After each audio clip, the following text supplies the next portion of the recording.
I remember when I was a kid, there was a game that I admit I did not play too much. That was called Follow the Leader. And someone was the leader, and they walked in all kinds of crazy ways and did all kinds of unusual things, and those who were playing the game had to follow behind them. And I remember some arguments that used to break out, because there was always someone who was supposed to be a follower who wasn't doing a good job following. And they would complain about wanting to become the leader. And then when they became the leader, nobody wanted to follow them. And it's interesting now that as we grow up, both into adulthood, but also grow into the things of God, you understand the truth. And that if you want to be a leader, you have to learn how to follow first. And I believe something. I believe that there are so many problems in this world that stem from our inability to follow the leader. Why do I need to follow behind you? But how many of you know that God puts people in your life who are ordained to be your leader? You may not like your boss, but as long as you are at that job, he's your leader. Children have problems following the leadership of their parents. Yes. People in the church have problems following the leadership that God has established for them. Want to go their own way. Like Miriam and Aaron. Has God only spoken through Moses? I can hear from God too. No one's saying you can't hear from God. But here's the proof of the pudding. If you were really hearing from God, you'd follow your leader. He said, then Jesus said unto them, his disciples, he says this, watch it. All ye shall be offended because of me this night. Peter has something to say though. Everybody else may do that, Jesus, but not me. He blatantly contradicts Jesus.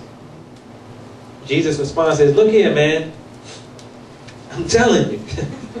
Before the cock crows, you're going to deny me not once, not twice, but 3 times.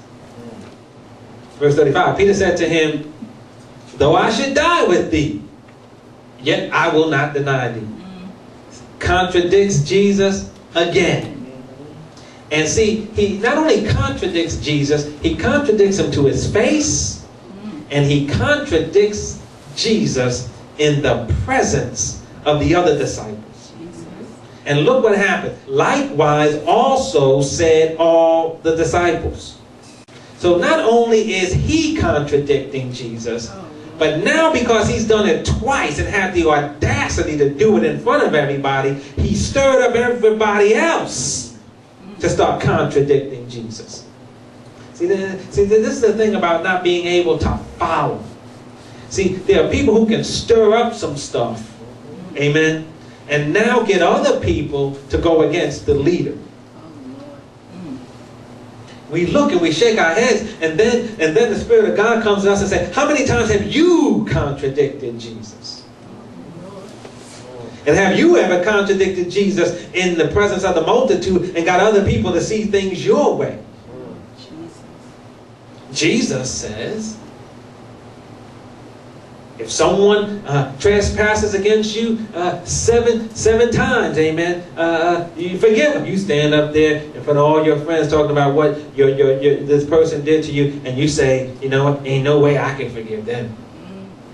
Love your enemies. Oh my goodness. Some of you don't even love your family.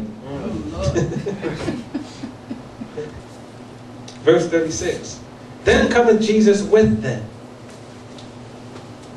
unto a place called Gethsemane. That's amazing to me right there. Now here's Peter contradicting Jesus not once but twice, stirring up the other disciples to contradict him as well. Jesus knows what he's talking about. They have no clue what they're talking about.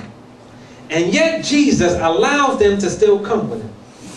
He didn't rebuke them. He didn't correct them. He didn't say, don't you know who you're talking to? You can't treat me like that. He didn't defend himself. He didn't explain himself. He just said, come on, let's go. And then when Peter did deny him, all Jesus did was look at him. And what did Peter do? It said Peter went out and wept bitterly. Why? Because he was convicted to his heart. But where did the conviction come? Not from a word that Jesus spoke, but from a look that he gave. And I just want you to know that God is saying unto us, amen, that listen, there are times when God will place you in a position of authority, and people are going to buck up against your authority. And God says you don't always have to explain yourself. You don't always have to say something. But you have to have enough trust in me that I will convict that person of their wrongdoing. And all you're going to have to do is just look at it. See, God always has the last word. Yes, yes. That's right. But the last word often is silent. God's last word is often silent, and only people who are obedient and humble hear it. But we think, amen, that we have to always have something to say. Why? Because I'm in leadership. Well, sometimes you just need to take your cue from Jesus and say, okay, come on, let's go. I'm telling you that on an anointed leader of God, there is a grace that allows that person to maintain silence in the face of some ignorant opposition. Jesus. How about us?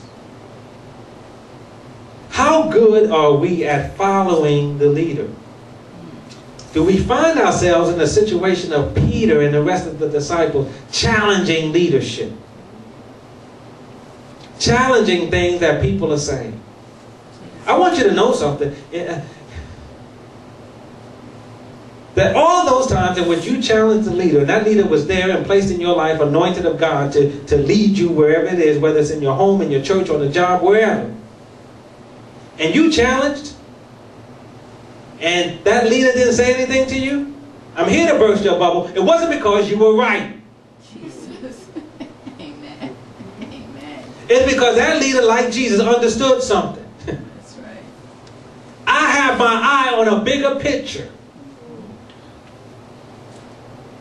And I don't have time to get into this right now with you.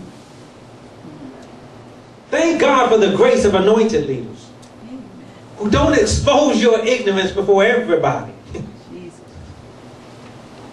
Thank God for their willingness to be obedient unto God, even though you're chopping them down to size and you have absolutely no leg to stand on. Amen. Right. And yet they have enough grace about themselves to allow God in His timing to show you the error of your ways. Because they know that for you, the cock is going to crow 3 times. That's right. And when it does, they still are going to say, rise, let us be gone. And God is speaking to us on levels, because He says unto us, listen,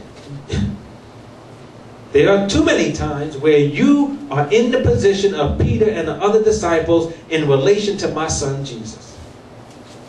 This word is Jesus, amen. And there are times that in your relationship to this word, in your relationship to Jesus, you contradict Him to His face.